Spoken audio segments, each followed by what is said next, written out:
ঈদের ছুটিতে নরসিংদীর বিভিন্ন বিনোদন কেন্দ্রে বেড়েছে দর্শনার্থীর চাপ। এ নিয়ে আরো জানাতে যুক্ত হচ্ছেন আমাদের সহকর্মী আকরাম হোসেন।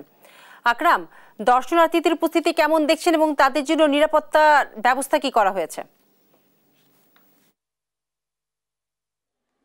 বিপাশা, যেমনটা আপনি বলছিলেন, আমি রয়েছি নরসিংদীর চৈতাব ড্রিম হলিডে পার্কে। এটি প্রায় 2011 সাল থেকে প্রতিষ্ঠিত। এখানে প্রায় 26টি রাইড নিয়ে প্রস্তুত এই পার্ক, এবং এই পার্কে আমরা যেটা দেখতে পাই যে প্রতিটা ঈদেই নিত্য নতুন রাইড নিয়ে এই পার্কটি প্রস্তুত থাকে। এছাড়াও নরসিংদীতে আরও একটি রিসোর্ট রয়েছে, হেরিটেজ রিসোর্ট। এছাড়াও রয়েছে মেঘনা পাড়ে নাগরিয়াকান্দি ব্রিজের এই পার, এবং বুদিয়ামারা ওই পারে রয়েছে বিভিন্ন পার্ক এবং রিসোর্ট। এবং আমরা যেটা দেখেছি যে পার্ক কর্তৃপক্ষ সবসময় নিরাপত্তার বিষয়টা সবার আগে দেখার চেষ্টা করেছেন, এবং দর্শনার্থীতে আমরা সকাল থেকেই দেখেছি যে উপচে পড়া ভিড় বিভিন্ন বয়সে, শিশু বয়স থেকে শুরু করে বৃদ্ধ বয়স পর্যন্ত। আমাদের সাথে রয়েছে নরসিংদীর ড্রিম হলিডে পার্কের স্বত্বাধিকারী প্রবীর কুমার শাহ এবং নরসিংদীর পুলিশ সুপার হান্নান ভাই। তো হান্নান ভাই, আমাদের একটু জানাবেন যে এই ঈদকে কেন্দ্র করে আপনাদের নিরাপত্তা আমরা দেখেছি ঢাকা সিলেট মহাসড়কে, আমরা দেখছি এইবার পার্ক কেন্দ্রিক আপনাদের কি চিন্তা ভাবনা, এবং আগে যে অনাকাঙ্ক্ষিত কিছু ঘটনা ঘটেছে নাগরিকান্দি ওই অঞ্চলে, ওইটা কিভাবে আপনারা নিরাপত্তা দিচ্ছেন?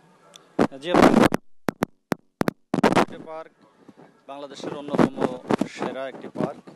এখানে প্রচুর দর্শনার্থী আসে, হাজার হাজার দর্শনার্থী এখানে আসে, যে কারণে আমাদের সবসময় এই পার্কের বিষয়ে একটি বিশেষ নজরদারি রাখতে হয় এবং নিরাপত্তার পরিকল্পনা করতে হয়। এছাড়াও আপনি যেটি বলেছেন নাগরিয়াকান্দি ব্রিজ, সেখানেও বেশ কিছু অ্যামিউজমেন্ট পার্ক গড়ে উঠেছে এবং সেখানেও কিন্তু প্রচুর মানুষের সমাগম হয়ে থাকে। তা আমরা প্রত্যেকটি জায়গায় শুধুমাত্র ড্রিম হলিডে পার্ক বা হেরিটেজ রিসোর্ট অথবা নাগরিয়াকান্দি ব্রিজ সহ আশপাশ এলাকায় অবস্থিত যেগুলো আছে সেগুলোই না, এছাড়াও শিবপুর রায়পুরাতে যেগুলো আছে সেগুলোর দিকেও আমাদের দৃষ্টি রয়েছে, এবং জেলা পুলিশের পক্ষ থেকে আমরা সেখানে পর্যাপ্ত নিরাপত্তা ব্যবস্থা গ্রহণ করেছি। এবং আমরা আশাবাদী অত্যন্ত সুন্দরভাবে এবারের যে আনন্দঘন পরিবেশে আমাদের ঈদুল আজহা পালিত হয়েছে, ঈদের পরবর্তী যে কয়েকটি দিন আমাদের দর্শনার্থীদের উপচে পড়া ভিড় থাকবে, সেই দিনগুলোতেও আমাদের পুলিশ, নরসিংদী জেলা পুলিশ দর্শনার্থীদের পাশে আছে এবং কর্তৃপক্ষের সাথে আছে। আমরা সবাই মিলে এখানে সুন্দর পরিবেশে মানুষ যাতে নির্বিঘ্নে আনন্দ উপভোগ করতে পারে, নির্বিঘ্নে তারা বাড়ি ফিরে যেতে পারে, সেই ব্যবস্থাগুলো আমরা গ্রহণ করেছি। ধন্যবাদ। আপনি আসলে এই পার্কে নতুন ভাবে কি নিয়ে আসছেন এই কুরবানি ঈদ উপলক্ষে? ধন্যবাদ। আপনি জানেন যে ড্রিম হলিডে পার্ক আমরা সবসময় চেষ্টা করি প্রতিটা পার্বণে, প্রতিটা ছুটিতে আমরা নতুনত্ব কিছু প্রতিস্থাপন করার জন্য।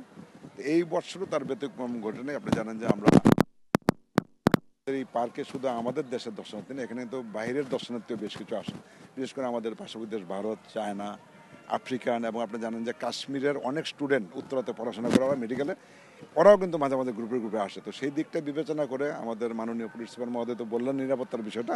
তাছাড়াও আমাদের নিজস্ব এখানে আনসার ক্যাম্পও আছে এবং আমাদের সিসি ক্যামেরা দিয়ে অকুপাইড করা আছে, আমাদের নিজস্ব নিরাপত্তা বাহিনী আছে। আর ঈদকে কেন্দ্র করে আপনি জানেন যে আমরা একসময় কিন্তু এই অ্যামিউজমেন্ট পার্ক দেখার জন্য বাইরে যেতাম, কিন্তু আমার এখন চিন্তা ভাবনা যে আমি এই ড্রিম হলিডে পার্কে এমনভাবে কিছু রাইড আমরা স্থাপন করছি এবং আগামীতে করব, আমাদের দেশের দর্শনার্থীরা যাতে বাইরের দর্শনার্থী বাংলাদেশে dream holiday park Narsingdi dream এবং বাকি যে রিসোর্ট এবং পার্কগুলো রয়েছে বর্তমানে পার্কের স্বত্বাধিকারী এবং জেলা আইন শৃঙ্খলা বাহিনী থেকে নিরাপদ, এই বিষয়টা আমাদেরকে নিশ্চিত করা হয়েছে। তো আমি নরসিংদী ড্রিম হলিডে পার্ক থেকে, এই ছিল আমার কাছে সর্বশেষ। বিপাশা। আকরাম, আপনাকে ধন্যবাদ। দর্শক, আমাদের সহকর্মী আকরাম জানাচ্ছিলেন নরসিংদীর বিনোদন কেন্দ্রগুলির খবর।